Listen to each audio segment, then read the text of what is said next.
Buenas tardes, amigos. Esta tarde vamos a hablar de un tema un poco más peculiar que no solo afecta a nuestra patología, sino a nuestra forma de vida en sí, que será la sexualidad. Contamos con dos expertos ponentes, Guillermo González, que nos va a hablar fundamentalmente hoy, creo, y que más adelante, en la segunda ronda, en la segunda etapa, será Natalia que tome los trastos y nos indique todo aquello que le parezca oportuno. Y nosotros lo que tenemos que hacer de momento es aprender y preguntar. Y ya veo que hay poca gente hoy. Este tema parece que asusta un poco, es un poco delicado, pero espero que con la grabación todo quede claro y lo puedan ver muchas más personas. Adelante, Guillermo, cuando te parezca bien. Pues muchas gracias. Yo, fíjate, Salva, me da pena porque esto que vive con nosotros, la gente le tenga tanto pudor, pero es lo habitual, quiero decir que es lo habitual. No sé, la intimidad, lo que tiene que ver con el pudor es una cuestión tan sumamente íntima y emotiva que es normal que la gente tenga sus ciertas reservas. Pero bueno, vamos a ver si conseguimos entre los dos. Yo creo que Natalia, que además es una gran persona, una gran experta, le dará un toque de naturalidad a todo esto y vamos a ver si conseguimos que esto de la sexualidad empiece a ser una cuestión para todos más llevadera. Pero yo quería hablaros hoy fundamentalmente, contextualizar la parte de sexualidad, porque luego con más detalle os contará Natalia en la próxima sección, contextualizarlo con lo que son nuestros derechos, las cuestiones éticas y lo que tiene que ver con la dignidad de las personas. Es decir, contextualizar todo esto en unos aspectos que fundamentalmente tienen que ver con la ética, que es la vida buena, es decir, no la buena vida, de vivir bien, vivir con una cierta prudencia, con una cierta racionalidad, con una cierta respeto a los demás, luchado por los derechos que son inevitables, que sería la vida justa, pero que los tenemos y que desgraciadamente a veces no los conocemos y por ese desconocimiento a veces no somos capaces de exigirlos y asumimos que somos personas pues, con unas ciertas dependencias y que no nos atrevemos más adelante. Y un poco tocar la estética, porque yo creo que tiene cierta importancia. Muchas de las cosas que revestimos a veces de cuestiones éticas y cuestiones morales, al final tienen que ver con la estética, con el choque de cuerpos diferentes, teniendo relaciones diferentes o teniendo formas de encuentros diferentes, lo que nos choca y nos rechina un poco y al final estamos transmitiendo una cuestión estética que no es más que eso, una cuestión de profundidad o de creencias. Esta sería mi proposición para hoy, que no sé si os dará muchas certezas o muchas respuestas, pero lo que sí que me gustaría es que os abriera, si no es posible, muchas dudas, ¿no? Muchas dudas, para que luego con los referentes que vosotros decidáis quién son los más oportunos, podáis resolverlas, pero sin ese pudor y este, digamos, temor que te anticipábamos de por qué la ausencia tan escasa, ¿no? Voy a dedicarle solo 2 minutos a explicar un poco, porque a veces cuando hablamos de ética y de cosas de estas pensamos que es una cuestión compleja de gente sesuda que está ahí pensando. No, la ética es una cuestión que tiene que ver con la moral, es decir, simplemente con las cosas que debemos hacer o que no debemos hacer. Y estamos haciendo juicios éticos todo el día, incluso desde que empezamos la mañana, dónde aparcamos, cómo aparcamos o qué hacemos, pues estamos tomando decisiones éticas. No es tampoco tan complicado, tampoco por suerte tenemos que estar tomando todos los días decisiones sobre la vida o la muerte y sobre cosas de estas trascendentes, ¿no? Lo que debemos hacer. Y la ética sería un poquito más sofisticado, sería la reflexión sobre por qué lo debo hacer. ¿Cuál es la razón por la que debo hacer esto y no lo otro? Es decir, a veces se utilizan como sinónimos, no lo son cosas diferentes. La moral sería más una cuestión individual, de mi conciencia, y la ética sería una cuestión ya más social, más de la valoración social que se hace sobre esos actos, ¿no? En una cosa todavía más, digamos, un salto más grande, sería pasar de lo que es las normas impuestas, desde que somos niños, que nos dice lo que hay que hacer y lo que no hay que hacer, pasar a las normas que son propias, las que decidimos. Es decir, de la heteronomía, las normas impuestas, a las normas decididas por nosotros mismos. Y simplemente la ética es algo que sirve para buscar las mejores soluciones que la inteligencia pueda encontrar para una vida de cambio. O sea, la ética no es más complejo que todo esto. Luego la gente lo puede adornar, puede hacer cosas con ellas como muy sofisticadas. Las falacias tertulianas estas de los éticos no se sostienen, simplemente son exageraciones. La ética es esto, la ética es intentar ser lo mejor que se puede, con respeto, con prudencia, y no es otra historia.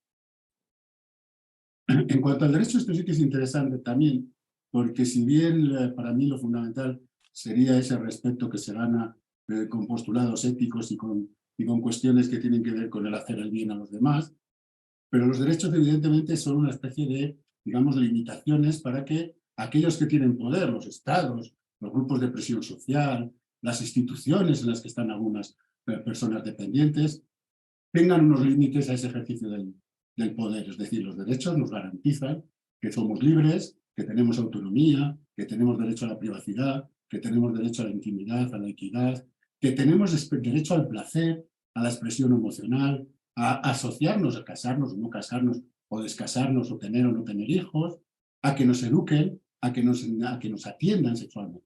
Y estos derechos son importantes porque la mayoría de nosotros no los conoce.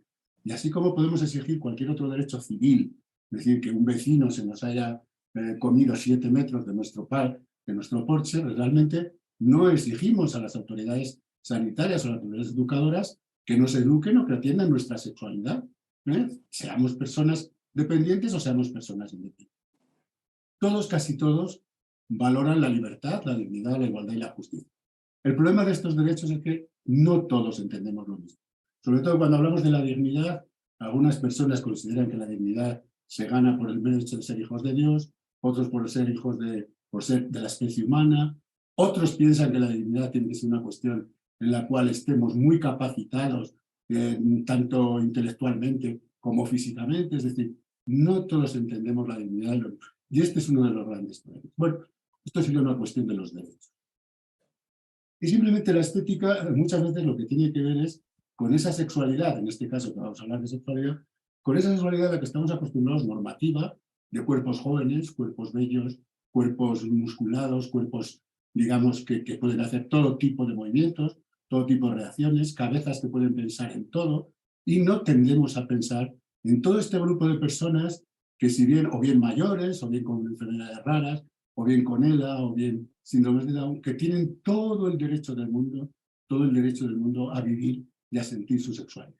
Es decir, 3 conceptos que yo intento contextualizar en esto que vamos a hablar de la sexualidad y el ELA, que son la ética, los derechos y la estética, para que no haya esos reparos y esas sensaciones de pérdida.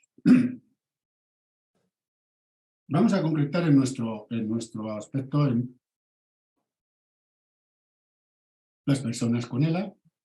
Bueno, pues evidentemente lo conocéis mejor que yo. Todo el proceso que lleva ese diagnóstico de una esclerosis lateral amiotrófica es complejo hasta que se llega a un diagnóstico y bueno, desgraciadamente se puede llegar a ese diagnóstico. Tengo ELA, pero vamos, lo que está claro es que la ELA no me tiene ni me tendrá a mí ni me tendrá nunca. Esa debía ser una máxima que debiéramos tener desde el principio. Soy consciente de que todo esto pueden parecer frases un tanto cursis, un tanto vacías, pero os puedo asegurar que yo ahora estoy más cerca de vuestras sensaciones de las que he estado nunca, por mi propia salud, y ya no empiezan a ser tan vacías, ¿no? Esto de la vida no se trata de esperar a que pase la tormenta, sino de aprender a verle bajo la lluvia, que puede parecer una moñada, una cursilada, a veces incluso a uno le puede sentar hasta mal, decir, bueno, según estoy yo de jodido, me vienes a contar a mí milongas de este tipo, pero que realmente yo os pongo el ejemplo de cuando vas sin muchas ganas a una boda o vas sin muchas ganas a las fiestas de un pueblo, que más pronto que tarde viene la conga de la boda y te arrastra, te coge y te va llevando bailando, o te acoge el Paquito el chocolatero de la fiesta del pueblo y o te pones a ritmo o te acaban arrasando. Es decir, muchas veces no queda otra que aprender a bailar en la tormenta, ¿no? Aprender a no esperar a que escampe, sino, bueno, pues dejar que el agua nos moje lo menos posible, pero mojarnos, ¿no? ¿Cuál sería la tormenta nuestra? Pues el miedo, el diagnóstico ante el futuro que nos espera, la rabia que te da de caer en un sistema, en una enfermedad de este tipo, la tristeza, la angustia, incluso la depresión. Y bailar con quién, con uno mismo, si es preciso, y si uno le apetece, bailar, por supuesto, con la familia, bailar con amigos y amigas y bailar en ese entorno social que nos toca vivir. Es decir, en una palabra, que tengamos ELA no significa que la ELA seamos todos nosotros. Nuestra identidad es mucho más que un diagnóstico, es mucho más que una enfermedad y, por supuesto, es mucho más que todas esas limitaciones que nos va a generar esa enfermedad. Es cierto que la ELA tiene tiene un estigma bueno, de que es una enfermedad tremendamente grave, tremendamente progresiva, y entonces, bueno, pues uno llega a pensar si se acabó todo. Bueno, yo creo que vosotros tenéis la experiencia más que nadie de cómo esto no es una máxima, no es una máxima absoluta. Las supervivencias que se están consiguiendo verdaderamente son llamativas ya, para lo que era hace unos años. Y además las estadísticas yo creo que están para romperlas. Yo estoy dispuesto a romper la mía, que no es muy halagüeña, y estoy dispuesto a romperla. He decidido que voy a romper esa estadística. Yo voy a ser la excepción que rompe esa estadística y la voy a romper.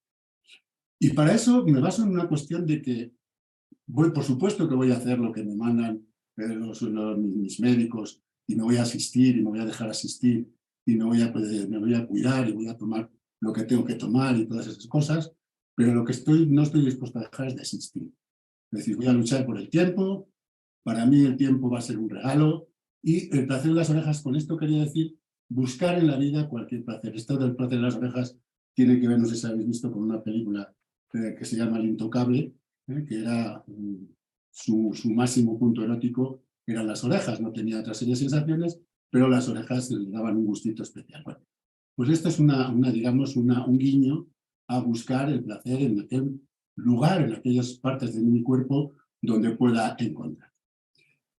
Y también me he propuesto una cosa que decía Fernando Savater, que bueno, yo puedo llegar a asumir mi vida como una función en la que respiro, como, deambulo y tal, pero también la puedo asumir como un experimento. Es decir, quiero experimentar, quiero ver con mis limitaciones físicas, con mis limitaciones respiratorias, con mis limitaciones intelectuales, a dónde puedo llegar. Es decir, y sobre todo en la sexualidad. Quiero saber dónde puedo llegar, es decir, qué es lo que me está prohibido, qué es lo que me está, impedido, qué es lo que no puedo realizar y qué es lo que puedo realizar. O incluso voy a ir un poco más lejos y voy a dar un salto y voy a intentar hacer cosas que a priori parece ser que no puedo hacer. Esto es lo que quiero decir con ni permiso ni perdón, que no es una máxima, digamos, de que seamos maleducados o que seamos descorteses. No, no. Cuando hablo de no pedir permiso ni perdón, me refiero a esto. No pedir permiso a mucha gente que vive bajo el paradigma de la salud y la asistencia. Evidentemente, insisto, recogeré de buen grado los consejos de las personas que me cuidan, velan por mi salud, pero sobre mi intimidad, sobre mi salud, sobre mi sexualidad, no sé por qué tengo que pedir permiso, ni creo que tenga que pedir permiso a nadie. Luego tengo unos derechos que me asisten. Mi familia tiene sus miedos, y las instituciones tienen sus responsabilidades, los profesionales tienen sus limitaciones y los voluntarios muchas veces no saben qué hacer, pero yo tengo unos derechos y esos derechos me asisten para que viva y busque mi placer dentro de mi propia vida sexual. Es decir, no tengo que pedir permiso a nadie, simplemente tengo que vivir, y respetando a lo que tengo en mi entorno, puedo pedir lo que debo pedir y lo que quiero pedir. Y pedir perdón, ¿por qué? Pedir perdón, ¿por qué? Porque la sexualidad no es un privilegio, no es un regalo que nos caiga. Es un derecho, que sí lo es, pero es un hecho. Es un hecho. Yo soy un ser sexuado desde antes de que naciera a cuando muera. O sea, y eso no se puede evitar. Es decir, soy un ser sexuado, con mi sexualidad, con mis fantasías, con mis ilusiones, con mis deseos. ¿Puedo hacer ejercicio cuando considere de esa parte lúdica que tiene que ver con la erótica, con la conducta? No. Pero lo que no puedo dejar es de ser sexuado. Puedo reprimir mi conducta erótica, puedo reprimir mis deseos, puedo reprimir mis impulsos en algunos momentos o en algunas circunstancias. Pero no por eso voy a dejar de ser sexuado. No abandono mi condición sexual. ¿Y por qué tengo que pedir perdón? ¿Por ser sexuado? ¿Por tener esos sentimientos? Porque por no resignarme a mi situación. O sea, tengo que pedir perdón porque ya tengo lo mío para que encima esté preocupado por la erótica. ¿Por qué? Por romper la estética de unos cuerpos normativos. ¿Por qué? Porque yo estoy en una silla, porque tengo limitaciones de movimiento, porque solo puedo mover en una parte de mi cuerpo y muy pequeña, porque tengo situaciones de ahogo, o incluso porque tengo alguna cuestión que me afecta mi capacidad intelectual. ¿Por qué? Por tener un nivel de exigencia. Como decir, bueno, este hombre o esta mujer que quiere bastante tiene con lo suyo, con sobrevivir ya le vale, por eso debo pedir perdón. Cuando cruzo mi diversidad sexual con mi diversidad funcional, en las personas con ELA, con cualquier tipo de enfermedades raras o cualquier tipo de actuación, cabe la posibilidad de que sea diverso, como caben todas las posibilidades. Puedo ser homosexual, puedo ser lesbiana, puedo ser transexual. Es decir, encima tengo que renunciar, si fuera una de esas, digamos, minorías sexuales de orientación o de identidad, tengo que renunciar porque encima, al tener este problema, no debo ser más exigente. Y esto nos enfrenta con nuestras propias incoherencias. Es decir, cuando cruzamos esa diversidad funcional, esa diversidad de funcionamiento con la diversidad sexual, la verdad es que al final nos encontramos en situaciones bastante complejas. Es decir, quiero contextualizarlo dentro de la ética, dentro de los derechos, teniendo en cuenta que la estética no es un elemento decisivo para que yo tenga que reprimir mi erótica o mi sexualidad, ¿eh? Y lo quiero además hacer desde la garantía de mi dignidad. No tengo que pedir permiso, no quiere decir que sea descortés, maleducado o irrespetuoso. Ni tengo que pedir perdón. No es que no tenga que ser agradecido, amable, pero no tengo que pedir perdón por lo que quiero y lo que deseo hacer desde mi sexualidad. ¿Y qué pasa con la erótica? Porque hablamos de sexualidad y generalmente lo metemos en un saco común, y lo que estamos hablando muchas veces es de los aspectos eróticos. A la gente muchas veces lo que le preocupa es lo que hacemos, con quién lo hacemos y cómo lo hacemos. No les interesa muchas veces de dónde viene, cómo se sexúa la persona, cómo vive esa sexualidad, sino lo que le llama la curiosidad y le da más morbo es, bueno, pues, cómo lo hacemos, con quién lo hacemos y por qué lo hacemos, ¿no? Bueno, evidentemente la enfermedad, cualquiera de ellas, la ELA, puede maltratar mi cuerpo, pero vamos, desde luego no tiene por qué tocar mis ilusiones y mis deseos. Sí que es verdad que en un principio, sobre todo, algunas personas afectadas por el ELA pierden el interés por el sexo, pierden el interés por el encuentro, sus prioridades cambian y lo primero que interesa es, bueno, pues ver esas capacidades de sobrevivencia, ver esas capacidades de sobrevivir, de estar lo mejor posible. Los profesionales que nos atienden de la salud pocas veces preguntan por esa sexualidad, entre otras cosas, porque no conocen el tema, ¿eh? Pocas veces preguntarán por eso, pero pasado el tiempo, cuando uno ve que, bueno, que a pesar de todo lo dramático de la situación, a pesar de todo lo triste de la situación, uno va viviendo, pues esas dudas sobre las cuestiones eróticas pueden aparecer. Y claro, ahí aparece un poco también la vergüenza. ¿Cómo le digo yo a la persona que me cuida, o a la persona, al profesional de la salud que me atiende, que tengo esta duda o este temor o me gustaría saber por qué me afecta a mí a mi erección, no me afecta a mi erección, o a mi respuesta sexual, o a mi orgasmo, esta enfermedad o esta medicación que estoy tomando? Nos da cierta vergüenza porque pensamos que su misión fundamental es preservar a toda costa nuestra vida y que no tengamos más o menos molestias, pero que no tiene que ver nada con la parte lúdica de nuestra vida. Y eso nos genera algunos problemas. Nosotros, yo soy médico, en la formación recibimos muy poquita formación sobre educación sexual y sobre erótica muchas veces, con lo cual tenemos grandes dificultades para hablar de esto con las personas que atendemos. Con lo cual es posible que vosotras y vosotros seáis los que tengáis que iniciar la conversación. Es decir, muchas veces no se habla de lo que no parece que no se pregunta no existe, y entonces muchas veces tenemos que dar ese paso adelante para preguntar sin ningún tipo de pudor. Es decir, la erótica es una dimensión de la sexualidad humana tan digna, tan válida, tan cultivable, tan educable como todas las demás. Es decir, no es una cuestión frívola, no es una cuestión pecaminosa, no es una cuestión, simplemente es la parte de nuestra conducta, de nuestra personalidad sexual, que nos pone de cara al placer, que nos pone de cara a tener una calidad de vida en el encuentro. Y cuando estoy hablando de la calidad y del placer, ni siquiera estoy hablando de cuestiones genitales, estoy hablando de esa sensación emocional de que mi cuerpo reacciona a la caricia, reacciona al susurro, reacciona, por supuesto, también al contacto genital, pero que reacciona a todas esas dimensiones.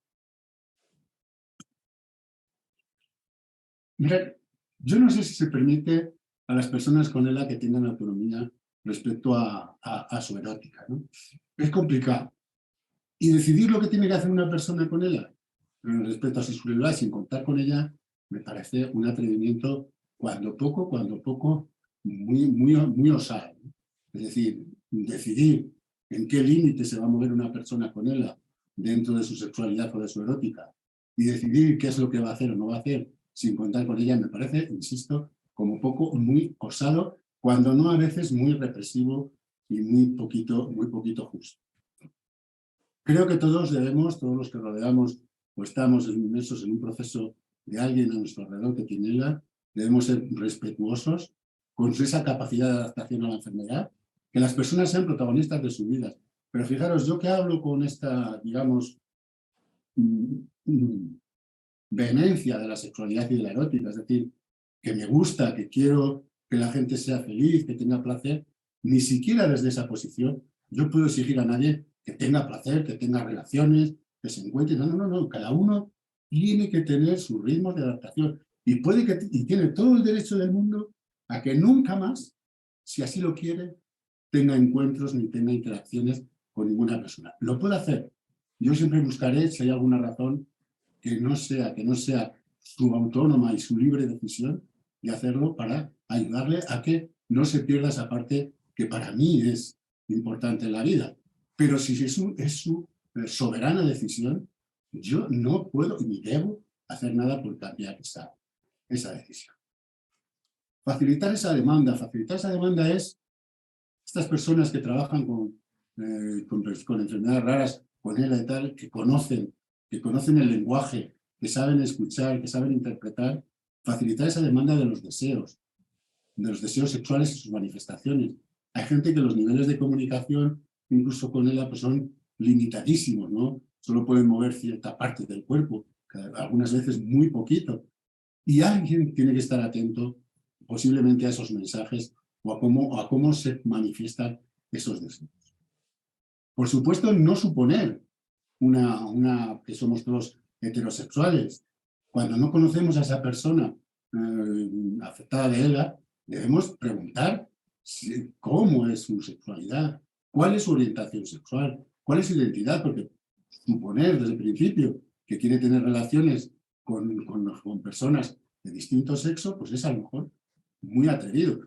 Tenemos muchas posibilidades estadísticamente de acertar, pero es que si fallamos una vez, nos hemos cargado todo el sistema de confianza, es decir, tenemos que ser respetuosos con esas personas. Hay muchas personas que tienen una especie en esta cuestión erótica de resignación, ¿no? Es decir, mira, pues mi intimidad, pues si tienen que pasar 7 personas delante de mí cuando me están engañando, pues porque no me abandonen, acepto, ¿no? Y tengo mi cuerpo y tengo mis límites, y tengo derecho a que se respeten esos límites, y tengo todo el derecho del mundo y necesito esa intimidad para crecer. Me resigno, ¿por qué? Pues porque si me pongo además en lo mejor exigente, pues estas personas incluso van a dejar de cuidarme. Esos temores no pueden existir. Es decir, yo no puedo resignarme por miedo al abandono. Tengo que exigir mi intimidad, los límites de mi cuerpo. Por supuesto, el consentimiento en ambas direcciones. No podemos hacer lo que queramos, aunque estemos afectados de un proceso, y no podemos aprovechar esa situación de víctima, de estar en una situación de víctima para hacer algo que no debemos hacer. Pero también se dan los casos contrarios, que desgraciadamente es de las pocas razones que nos permiten a veces que hagamos educación sexual en personas con algún tipo de discapacidad, protegerles y protegerlas de esos ataques, de esa vulnerabilidad. Y hay más cosas, ¿no? El consentimiento es importante, porque muchas veces el que nos agrede o el que nos agrede parece generoso, porque encima como que nos estuviera haciendo un favor, y nosotros, personas dependientes y que tenemos unas situaciones pues, de gran vulnerabilidad, encima tenemos que estar agradecidos, ¿no? Se debe consensuar, sobre todo en cuestiones cuando son institucionalizadas, en los criterios profesionales, los cuidadores y las familias, porque esa sobreprotección muchas veces nos lleva a mensajes confusos, ¿no? Es decir, tenemos la sensación de que estamos combatiendo en 3 frentes, ¿no? La familia nos dice una cosa, el cuidador nos dice otra, el profesional nos dice otra. Yo creo que hay que consensuar criterios. y criterios científicos, no criterios, digamos, de personales, es decir, yo es que creo que esto debe ser así y lo voy a llevar a rajatabla, no, simplemente seamos serios, seamos honestos y discutamos profesionalmente cómo podemos llevar la vida de las personas con mayor felicidad. En estos espacios, en estas instituciones, muchas veces hay un escaso o nulo espacio para la intimidad. Esto del placer y el peligro, ¿no? El riesgo. Natalia tiene una frase muy bonita que le llama el jardín de la intimidad, que a mí me encanta, y es: la intimidad se necesita para crecer. No se necesita solo para tocarse, para acariciarse, que también. Se necesita muchas veces para quitarse del medio del pesado del hermano que, con una buena intención, quiere ayudarme en todo, del cuidador que me persigue, que me pone la cabeza como un bombo, ¿no? Y luego está esta figura que es la asistencia sexual que pone los pelos de punta muchas veces a las personas, con esos miedos a que está bordeando esto del trabajo sexual, de la prostitución, que es otra fuente que podríamos utilizar, tanto y cuanto sea una situación de limbo legal, que en España la prostitución no es ilegal, simplemente está sin legislar. Pero la asistencia sexual es otro modelo, es otra forma de actuar y que muchas veces viene de fuera, es ajena, pero ha habido veces que es familiar, ¿no? Es decir, ¿por qué es familiar? Pues porque muchas veces, si yo estoy comprobando, si yo estoy viendo a mi hermano o mi hermana en una situación en la cual está buscando su placer, está buscando un cierto autoerotismo, y veo que en esa pelea de su autoerotismo o bien no consigue ese placer, o bien se está dañando físicamente porque está utilizando o herramientas que no debe, o situaciones complicadas o peligrosas, ¿quién mejor que yo en ese momento? Fijaros lo que os digo, que sé que suena extraño. ¿Quién mejor que yo puede ayudar a esa persona a aprender a hacer esas cosas? Aprender a hacer esas cosas. Esto a veces genera una auténtica, digamos, bomba en la cabeza de la gente. Una madre ayudando a su hijo a masturbarse. Una hermana, un padre ayudando. Nos asalta todos esos temores del incesto, del abuso sexual y tal. Y claro, el problema es cómo controlamos eso. ¿Cómo controlamos esto? Es decir, es algo tan ajeno, es algo... Cuando se habla de la asistencia sexual, de personas que vienen con una formación y tal, ayudarnos a colocarnos en situación de que podamos tener una relación, porque la asistencia sexual, hasta donde sabemos y hasta ahora está regulada, nos permite hacer aquello que podríamos hacer si pudiéramos, mecánicamente.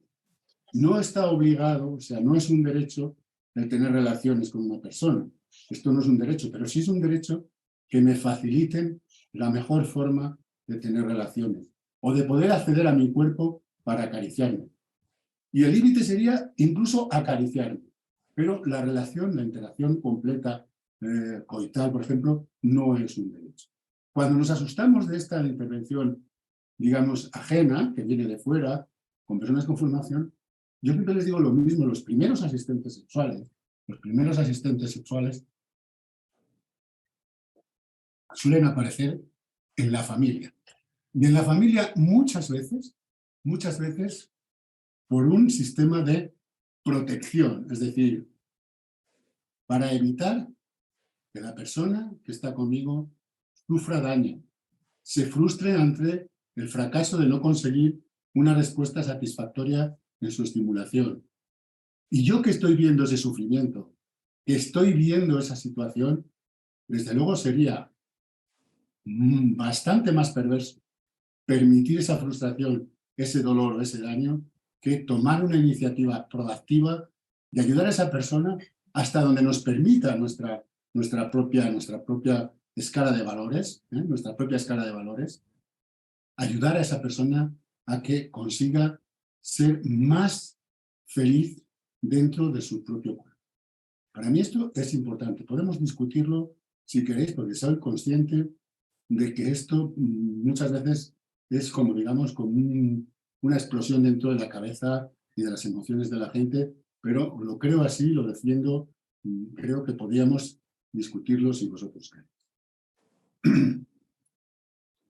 Fijaros, cuando se cruzan estas diversidades o si se juzgan igual los comportamientos femeninos y masculinos. El derecho a la desvinculación amorosa por el cambio en la fuente de ese amor. Se escucha muchas veces, ¿no? Yo, cuando trabajas y ves a la gente y te comenta, bueno, pues es que esta persona con la que convivo ahora, afectada, no es la que yo conocí, de la que yo me enamoré. No es la misma persona.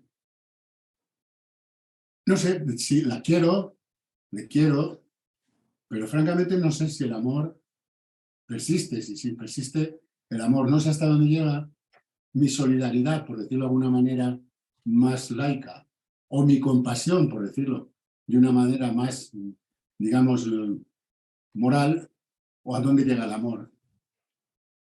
Me cuesta ser cuidador y cuidadora y amante, es decir, realizar la ayuda de higiene a una persona y luego erotizar su cuerpo a esa misma persona, a veces es difícil.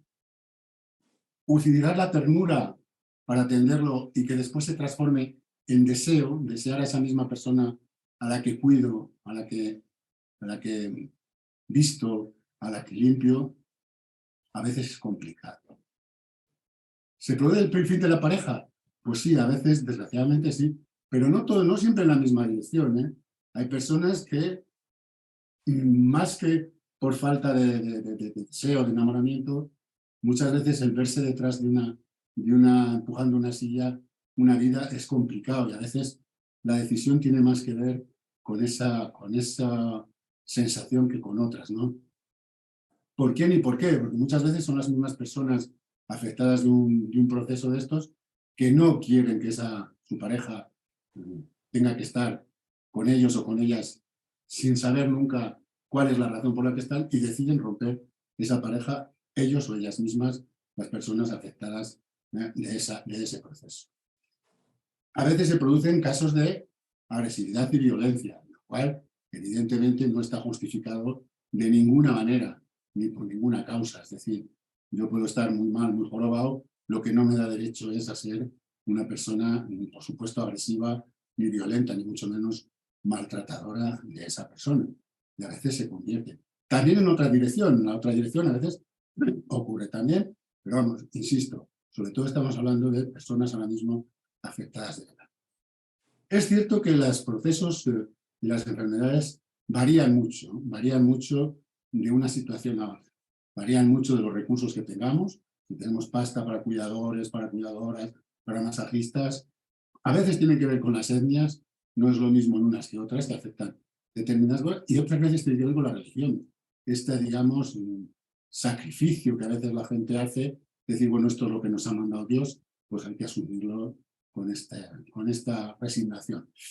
Y luego ocurre a veces que dentro de estos procesos se dan algunas historias de lo que se llama parafilia. Lo he puesto entre comillas porque es un nombre un poco técnico, que es lo que nosotros llamamos, pues estas, digamos, variantes de formas de sexualidad. De esta gente que se llama voyeurista, que mira, que le gusta mirar, los fetichistas, los travestis. Alguna de estas pueden ser aceptables. Bueno, pues hay algunas, yo que sé, que una persona pues, con ella pues sea travesti, tampoco supone un gran problema si la pareja que está con él, o las personas que están con él, no les crea ningún problema, con lo cual sería cuestión de negociar, de hablar. Es decir, hay determinadas circunstancias, determinados comportamientos que no tienen por qué ser ni siquiera delicados, tal, y mucho menos delictivos, ¿no? Es decir, tenemos derecho a tener el mismo rango, los mismos niveles de comportamientos eróticos que tiene cualquier persona. Insisto, nosotros tenemos ella, no la ella nos tiene a nosotros. Y nosotros somos mucho más que una enfermedad. Y la sexualidad, por suerte, algunas cosas pueden estar afectadas por nuestras cuestiones motoras, por nuestras cuestiones vulvares, por todo lo que queráis, por nuestras cuestiones respiratorias, pero otras muchas esferas de la sexualidad no se ven alteradas para nada, y no hay una sexualidad y una erótica de primera y otra de segunda. No, hay una auténtica y una verdadera sexualidad y una verdadera erótica, y tenemos derecho a vivirla. Otra de las cosas de las razones es la mala fama que tiene el hedonismo. El hedonismo es el placer, ¿no? Es decir, si hablamos de placer, es como que nombramos la dicha en casa del inquisidor mayor. Es decir, el placer, el derecho al placer, un derecho como otro cualquiera. No a cualquier precio, pero sí el derecho a tener placer. Es decir, es como decir, bueno, ¿cómo te puedes permitir esto, no? De buscar el placer en una situación de estas tan en precario, con tus problemas. No, pues claro que sí, porque es el paréntesis en mi vida que me convierte en ser humano, que me da ese plus de humanidad, es esa sensación de placer. Es el momento en el que se me abre una sonrisa. El resto del día tengo que estar pues, intentando sobrevivir, pero es que cuando estoy en esa situación tengo una sonrisa. También es una copia de mi querida amiga Natalia, esto de la sexualidad estrecha y la sexualidad amplia. El que está acostumbrado o el que vive una sexualidad estrecha, es decir, la coital, la de preparativos, la de tal, para un coito y esto, pues evidentemente, más pronto que tarde, sin necesidad de tener un proceso tan serio como un ELA, con envejecer va a tener problemas, porque esa sexualidad nos aboca a la sexualidad de las angustias, que le llama ya también. Es decir, no hay erecciones porque la vascularización está mal, porque tenemos los colesteroles altos. Sin embargo, una sexualidad amplia, una sexualidad mucho más diáfana, lo que se disfruta es el viaje, no la meta. Es decir, ir mirando por todos los rincones, ir acariciando y siendo acariciado por esos rincones y por esas pequeñas estaciones de paso, sin tener por qué llegar a la estación terminal en la cual parece que todo ha ido perfecto. Es decir, no nos dejemos vender un modelo enlatado de placer. El típico modelo, pues heterosexual, coital, costumbre. Busquemos, que también podemos hacerlo, ¿eh? O sea, que yo no estoy en contra del coito, ni estoy en contra de ninguna forma de relación, pero sí de la unificación y de la normativización de una única manera de tener las relaciones. Busquemos nuevos caminos, nuevas paradas, disfrutemos de la piel, tenemos un montón de metros cuadrados de piel y todos son capaces de responder cada centímetro, cada milímetro al placer y al estímulo, al soplo, al frío, al calor, a una pluma de pavo real, a un pañuelo, a seda, lo que queráis. Busquemos experiencias que sean eróticamente significativas, no las que nos digan que tienen que serlo, sino las que son para nosotros significativas. Y no nos asustemos, o sea, es que a mí me gusta que cuando me besan, pues yo qué sé, con el dedo gordo del pie, me arrastren la oreja. Despatologizar y afirmar, es decir, no hay nada extraño entre dos personas que mantienen una relación y que deciden mutuamente y sin presión realizar una serie de prácticas. El juego de la seducción, el jugar a seducir. Parece que cuando una persona está ya en una situación de este tipo, todo esto se ha acabado, ¿no? Siguen funcionando los patrones más machistas del mundo. Solo se permite un poco a los varones ser deseantes y las mujeres tienen que resultar pues, ese efecto pasivo de ser deseadas. Si encima, en una situación de estas, afectados por un proceso como el ELA, saltamos estos patrones, la penalización y el estigma va a ser mucho mayor. O sea, si ya lo es en condiciones normales que una mujer manifieste su deseo y que sea una mujer activa, fijaros lo que puede ser en una persona, en una mujer que presenta un proceso de ELA. Con lo cual, muchas veces estamos sometidos, digamos, a guetos de estos de soledad emocional. Es decir, bueno, yo estoy aquí y a veces hay suerte que alguien baja la vista a la altura de una silla y me ve, ¿no? Y me ve y me dice, bueno, pues me voy a acercar a hablar, ¿no? Si somos activas y vamos a buscar para que alguien nos vea a esa altura de la silla, pues muchas veces vamos a tener un doble estigma. Posiblemente sea el momento más definitivo para quitarse todos los miedos y todos los pudores, porque dice, bueno, pues si es que como diría el otro, ¿qué más me puede pasar? Pues entonces voy a ser valiente y voy a buscar mi propia felicidad, ¿no? Por supuesto, el consentimiento. En todo esto, el consentimiento es fundamental. No dar por supuesto que porque soy una persona que está con ciertas limitaciones, voy a aceptar todo. Es decir, voy a aceptar que seas generoso o generosa conmigo y me acaricies. No, vamos a ver. Sigo teniendo criterio, sigue teniendo deseos, sigo teniendo ilusiones y me siguen gustando pues los tipos cachas y tal. Y no porque mi situación haya cambiado en cuanto al aspecto de mi salud, voy a aceptar cualquier cosa que me quiera, que quiera tener relaciones conmigo. O al revés. Por supuesto, juguetes eróticos, creo que Natalia os hablará, pero que están siendo un recurso importante, ya no solo como ayudas a veces para algunas limitaciones mecánicas, sino como partícipes incluso de la interacción, es decir, para poder utilizarlos incluso en pareja, sin temor a que sea una intromisión, y por supuesto, de nuevo, en esta cuestión del hedonismo, lo que tiene que ver con la asistencia sexual, que sigo diciendo que es una figura complicada, pero que si nos ponemos tranquilamente a debatirlo, tranquilamente a discutirlo, veremos que no lo es tanto.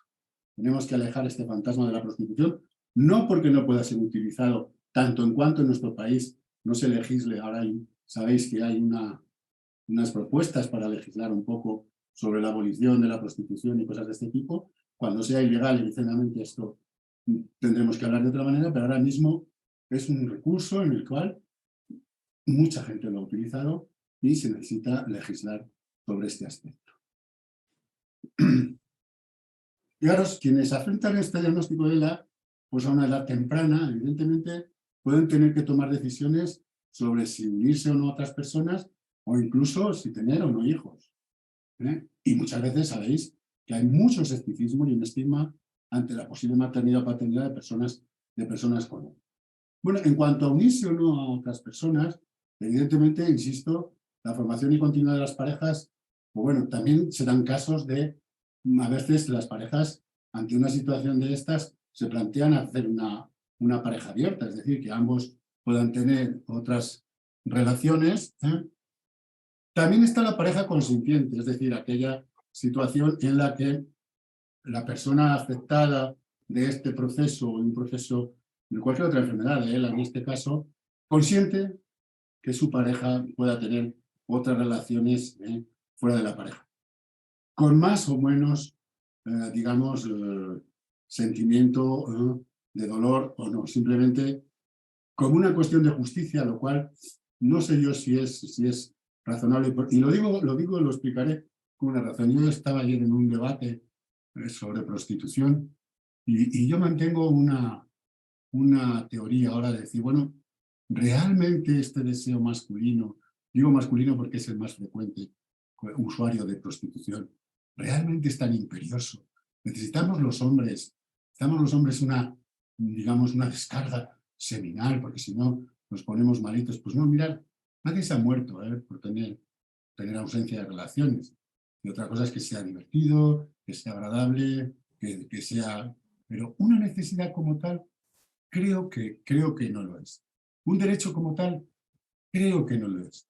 ¿Que puede ser más divertido? Perfecto, pero que tampoco es una cuestión fundamental. Si uno repasa, y por supuesto la excusa de decir, bueno, si no existiera la prostitución, bueno, habría muchas violaciones. Bueno, generalmente la gente que viola no tiene falta de relaciones sexuales, tienen una vida muchas veces sexual totalmente normal, pero además tienen ese componente agresivo, ese componente violento, que lo que quieren más que nada no es una relación sexual, sino demostrar que ellos están por encima de esa mujer generalmente a la que violan.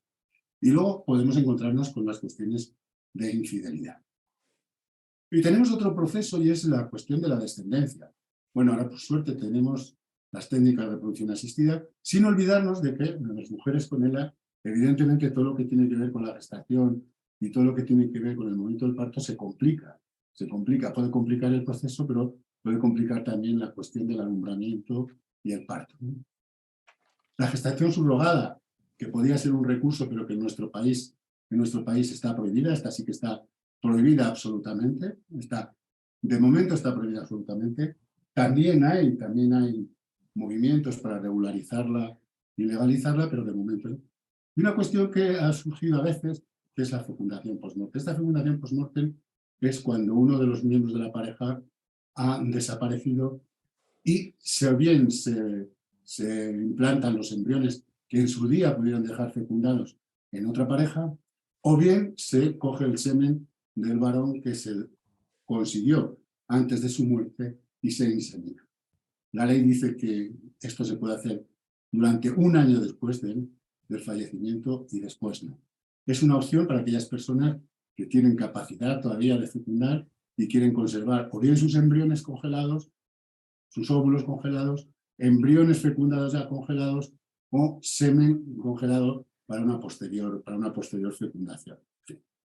Pero también tenemos que hablar, cuando hablamos de esto, si las personas tienen relaciones, de las fuentes de placer conceptivo, es decir, cómo tener relaciones con todo el derecho del mundo que sean fuentes de placer y que no mantengan el riesgo de una fecundación. Porque cuando hablamos de anticoncepción, lo que estamos dando es un mensaje de relación al uso clásica, ¿no? Yo solo necesito anticonceptivos si mantengo una relación clásica con tal. Es decir, si no, con prácticas aconceptivas de no utilizar la penetración, de no utilizar ese semen dentro de la vagina, posiblemente valdría. Hay gente que se plantea la esterilización inicialmente y, por supuesto, a veces que se han producido fecundaciones, la interrupción voluntaria del embarazo. Esto sería un poco la cuestión que tiene que ver con la fecundidad y con el deseo de gestación o incluso con el deseo de unión de las parejas. Voy terminando, no os preocupéis para que quede tiempo para que, si queréis hacerme alguna pregunta. Esto tiene que ver más con la asistencia, sobre todo a nivel profesional.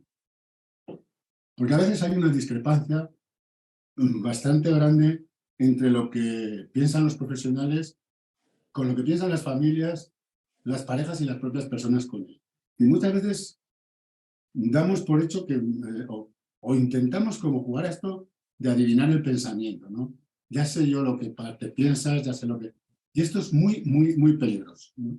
Muy peligroso. Pero claro, a nivel de los profesionales, o incluso de los cuidadores, o incluso de las instituciones, ¿quién se atreve a abrir la caja de Pandora? Entonces lo que hacemos es callarnos y como coartada pasamos de puntillas y no vamos a hablar de estas cuestiones porque así nos evitamos un problema. A veces formando médicos residentes de familia y les pregunto, ¿por qué no preguntáis a las personas que veis por su vida sexual y tal? Y, joder, es que si nos contestan, ¿qué les decimos, no? ¿Qué les decimos si no tenemos esa formación? Es verdad que no existe esa formación. Cada vez se va forzando más, se va introduciendo más en las facultades, en los currículos de formación estas cuestiones, pero todavía falta, ¿no? Hay un silencio cómplice, ¿no? Bueno, pues todos nos revolotea por ahí las preguntas, las dudas, pero bueno, vamos a pasar de puntillas, hablemos de cómo están tus espasmos, de cómo están tus dolores, de qué tal sigues respirando y tal, y vamos a dejar... sabemos que puedes tener alguna afectación a nivel neurológico que nos impida la relación un poco razonable, pero bueno, vamos a pasar de puntillas. Y todo, hay preguntas que hay que saber ganárselas, ¿no? Dicen los profesionales, es que no me preguntan, no, vamos a ver, es que una persona cuando está delante de ti rápidamente o con el tiempo hace una valoración de qué capacidad de recepción vas a tener tú ante una pregunta de ese tipo. Y hay veces que la conclusión es decir, vamos, a esta persona ni se me ocurre preguntarle esto porque no sé ni si me va a entender, con lo cual, bueno, pues hay preguntas que hay que saber ganárselas. Por muy fastidiados que estemos, por muy afectados que tengamos el grado de motórico y tal, siempre debemos buscar el máximo grado de autonomía. No podemos tirar la toalla, es decir, no podemos dar por resuelto nada ni por amortizado nada. Hay que conseguir el máximo grado de autonomía que sea posible. La dignidad de la persona está en esa capacidad de ser autónomo todo lo posible que puede. Y no solo es un derecho todo esto que tiene que ver con la sexualidad y con la erótica. Es un fundamento del desarrollo personal. Insisto que dejar de ser sexuados es imposible, porque somos seres sexuados desde que nacemos, desde antes de nacer, hasta que morimos, por lo menos lo que sabemos. Pero es que dejar de ser eróticos tampoco es una obligación. No se trata de vivir la sexualidad o la erótica como un recurso, sino cultivarlo. ¿Cómo? Con conocimiento y con formación. Es decir, que los profesionales tengamos ese conocimiento y esa formación y que lo transmitamos a las personas que nos necesitan. Aceptar la diversidad como norma. No se trata de que todos seamos idénticos y que seamos iguales. Somos diversos, ya sabemos que hay muchas formas de ser hombre, que hay muchas formas de ser mujer, que hay muchas formas de ser hombre con ella, que hay muchas formas de ser mujer con ella, que hay mucha variedad, mucha diversidad funcional y mucha diversidad sexual. Intentar acoplar un poco más esta sexualidad femenina y la sexualidad masculina. Todos esos patrones de comportamiento que a veces nos crean unas discrepancias y unos choques, es importante que cada vez los acerquemos más. ¿Cómo? Pues con ciencia y pedagogía.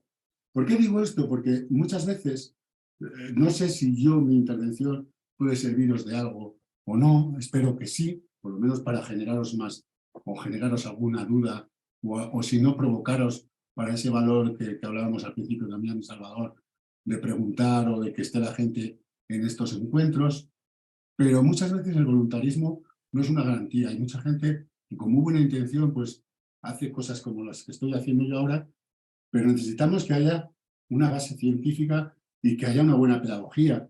Si no, o el mensaje no llega o llevamos mensajes equivocados, ¿no? Y por supuesto, reivindicar y vindicar el plato. Porque fijaros, para mí una de las cosas que me gusta es esta frase que decía Comenio, que es un educador, que decía que para aquel que consiga que los miedos se mantengan alejados, de las pequeñas raíces de la certeza, habrá ofrecido algo grande. Esto para mí es lo más importante de todo. Generar al menos una serie de certezas para que podamos tener la tranquilidad de vivir cómodamente. Y mirad, termino con esto. Me hizo mucha gracia cuando yo estaba pasando la crisis mayor del diagnóstico de mi proceso y no encontraba una salida. Vi esta imagen de Snoopy, de Charlie, en la cual me pareció, y la tuve durante mucho tiempo, como icono, como pantalla de mi ordenador, que un día nos vamos a morir, Snoopy. Es cierto, Charlie, pero los otros días no. Quiero decir que, evidentemente, todos tenemos que pasar por ahí, pero bueno, de momento nadie ha dicho cuándo ni cómo. Y solo el latido unísono del sexo y el corazón pueden crear éxtasis. Con esto yo termino digamos, que me propusieron Marta y Natalia que os bombardeara con una serie de ideas, con una serie de cuestiones, para que bien a través del diálogo, del debate o hoy o la próxima sesión, cuando queráis, vamos a hablar. De todas maneras, tenéis mi correo electrónico. Para todas aquellas personas que prefieran, no sé, esa cierta intimidad a la hora de preguntar alguna cosa y no se atrevan públicamente, yo estoy detrás de cada cosa de las que planteo públicamente en imágenes. Es decir, que siempre me vais a encontrar para daros una respuesta de aquello que sepa. De aquello que sepa. Vale. Muchas gracias y lo que queráis. Muy bien, Guillermo. Desde luego ha sido una alocución perfecta. No sé si será posible una tertulia porque creo que los sentimientos están un poco a flor de piel. Esto es un poco complicado. Me imagino que tú eres consciente de ello.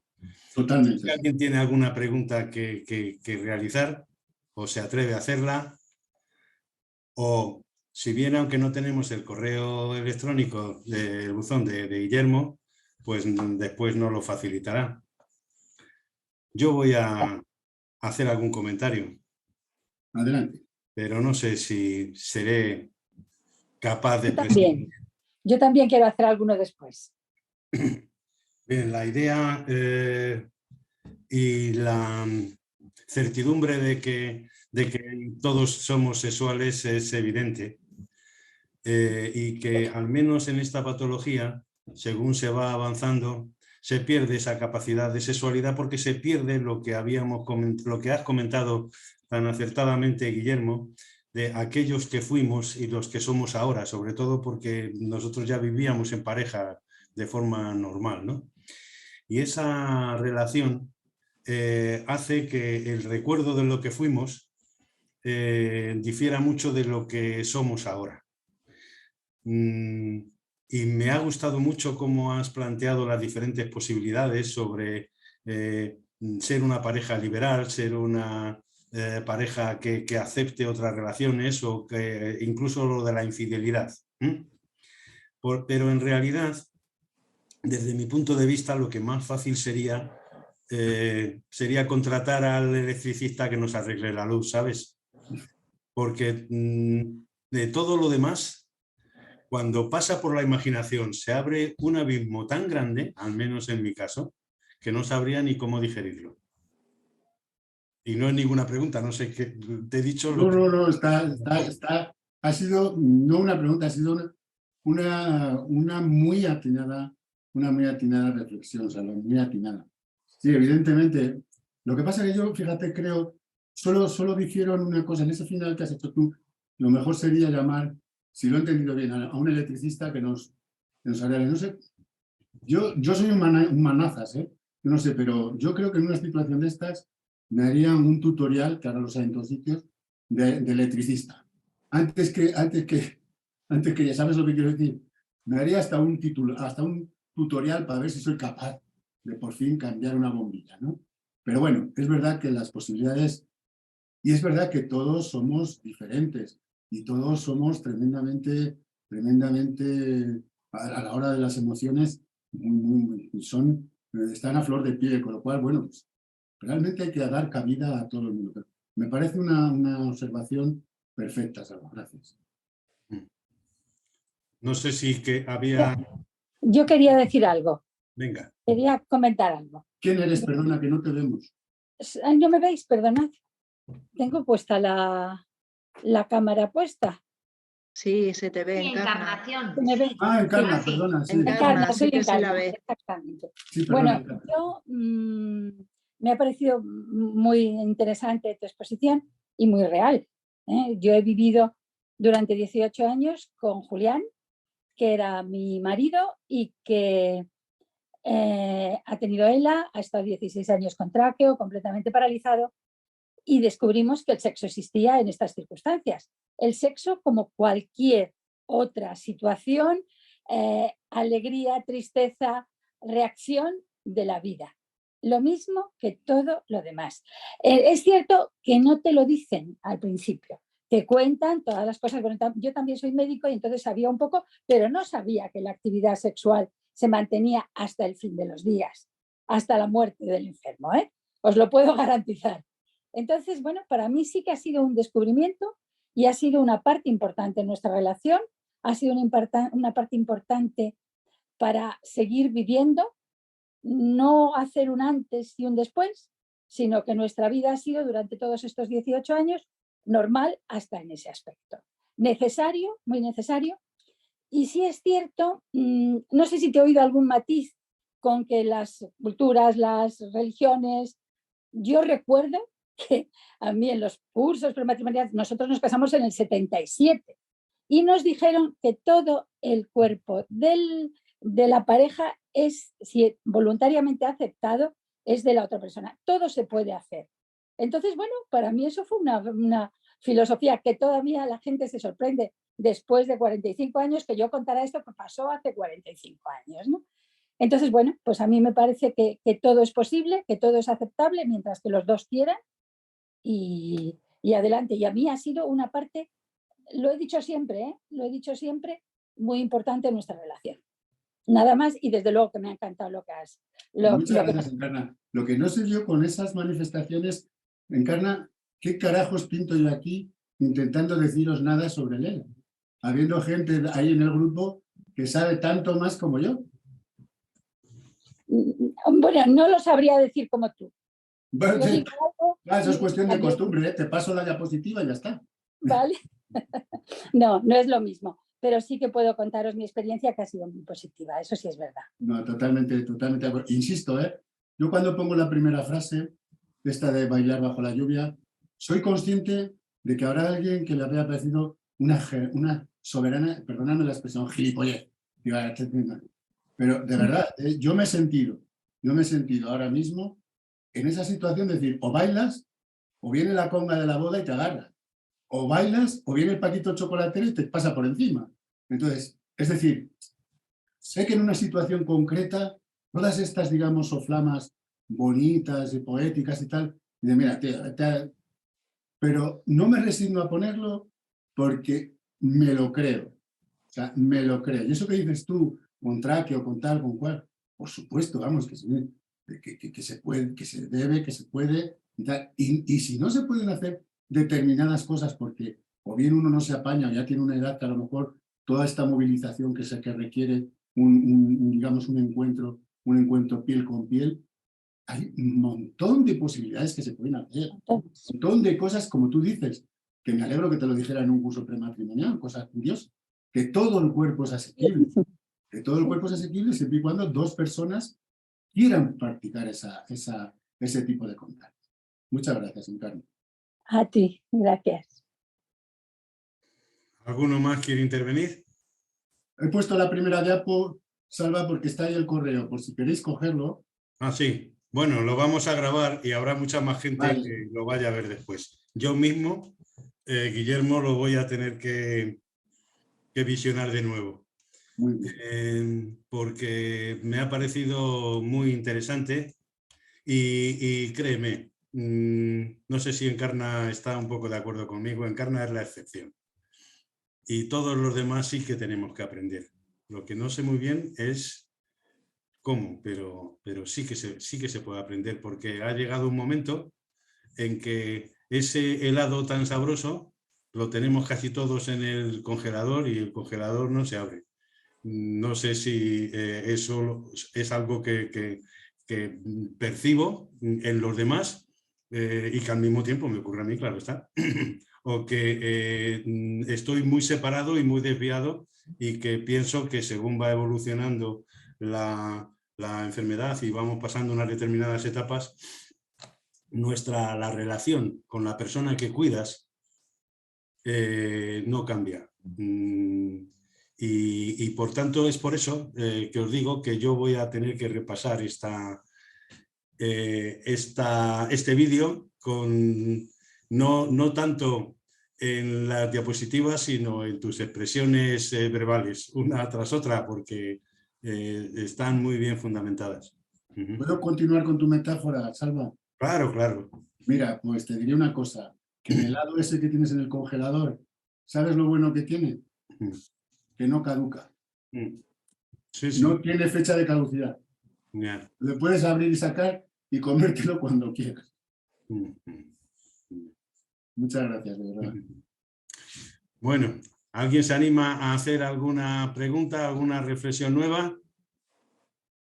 Sí. Natalia, ¿lo tuyo a seguir siendo tan sabroso la próxima semana? Bueno, y vamos a seguir profundizando y nos vamos a dar muchos permisos, que esa es la idea, ¿no? Bueno, pues... Perdona, Salva, lo de Natalia es la conga. Es la bomba, sí. Es la conga que viene. Es la conga. Es la conga. Bueno, pues... Guillermo, por el chat te dan las gracias y te dicen que fenomenal. Muchas gracias. Gracias, Guillermo, ha estado fenomenal. Como placer, siempre, escucharte es un placer. No sé cómo despedir esto. No es despedir. Y ha pasado un ángel, ¿verdad? No es despedir, es emplazar al próximo viernes, ¿no? Bueno, perfecto, amigos. Pues todo lo que haya quedado en nuestro propio tintero. La próxima ocasión, la semana que viene, ¿también estarás tú, Guillermo? Estaré. Sí, vale, perfecto. Bueno, pues si a alguien se le ocurre escribir algo o redactar alguna pregunta, a mí ni se me ocurre. Me gustaría hablar de todo. ¿Sabes, Guillermo? Yo estoy hablando contigo mientras que mi esposa me está escuchando también por otra línea. Aquí mismo está presente. Muy bien. Muy bien. Pues a ser felices, amigos. Gracias. Adiós. Un besito. Adiós. Nos vemos la próxima semana.